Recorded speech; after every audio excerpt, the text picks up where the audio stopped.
About eating sugar, you mostly think about how it can pack on the pounds if you don't watch it. Very true, but for children and adults living with type 1 diabetes, eating sugar is something that involves so much more. And joining us now Live in the D is Eileen Labadie from Henry Ford Diabetes Care Centers. Thank you so much for being with us. Thanks for having me. Yeah. So Local 4 is a partner with the JDRF One Walk, and why don't we tell everybody what that means, JDRF? Yeah, that JDRF is focused on type 1 diabetes and helping kids and families cope with it and get education and support. Sure, and kind of bring light to what it means to be living with this condition, right? Right, so type 1 diabetes kids, adults who have this disease are required to check their blood glucose levels regularly, multiple times per day. They have to take insulin daily. They have to follow up closely with their healthcare team, watch what they eat, which we're going to talk about today. Great, so you've got some true or false questions for us. I do, yes. All right. So the first one, true or false? If I take insulin, I have type 1 diabetes.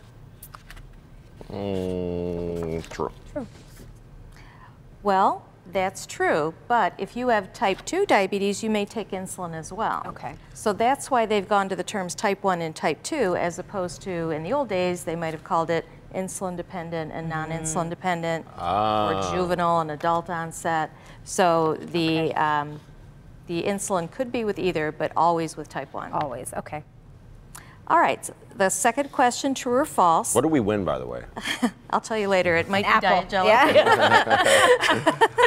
All right, so the second one is the first thing a person with diabetes should look at on a nutrition label is sugar. The first thing? I would say it's at the top, so I will say true. I'm going to say false and go with high fructose corn syrup. Good answers. It's actually false. Okay. The first thing kids are trained to look at, and adults and patients with diabetes, is carbohydrate, particularly total carbohydrate. So when you look at a food label, yeah.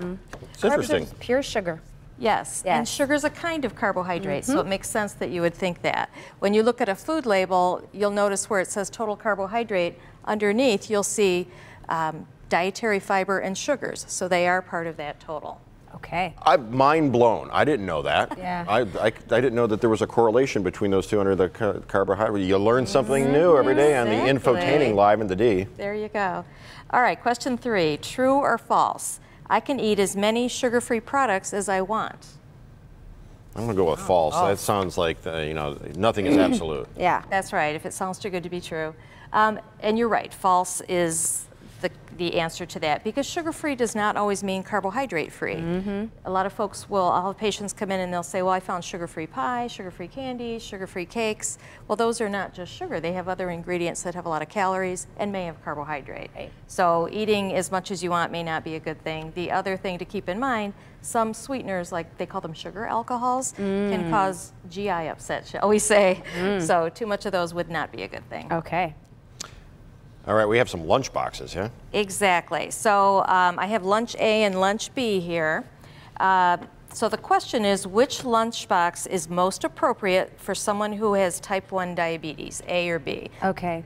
Yeah, let me tell you a little bit what's in them, just so you know.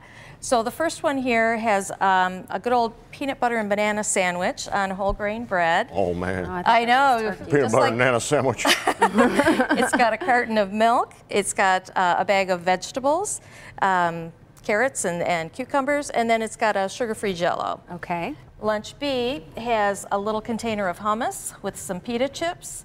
It's got some raw vegetables to dip in there, an apple, a couple Chips Ahoy cookies, and a bottle of water. So which one of these do you think is more appropriate? Am I playing on these two or no? No. A for sure. I would say A. I have an unfair advantage because my brother is a type 1 diabetic. So I'm thinking back to like what my mom would say. Yeah, absolutely. Well, I'm going to say, I'm going to go, there's a lot of hidden sugar in this one right here. So I'm going to go with A as well. So you both had some good answers. It's actually, they're the same carbohydrate. Really? The total is the same. Even So- with the crackers and the hummus and all those carbs? And even with the cookies and What? even with the milk, right. So the Okay. carbohydrate is about 60 grams of carbohydrate for each one of these lunches. So it's identical. All right. Okay. Well, thank That you was for a the trick lesson. question. Yeah, that was a trick question. That was a good one. That was a good one. Exactly. We are out of time, Eileen. I appreciate it. We appreciate you being here. Thank you so much. I feel like I've been educated. Yes. Remind everybody about the walk. The walk is Sunday, September 17th, downtown at the Riverwalk, the JDRF 1 walk.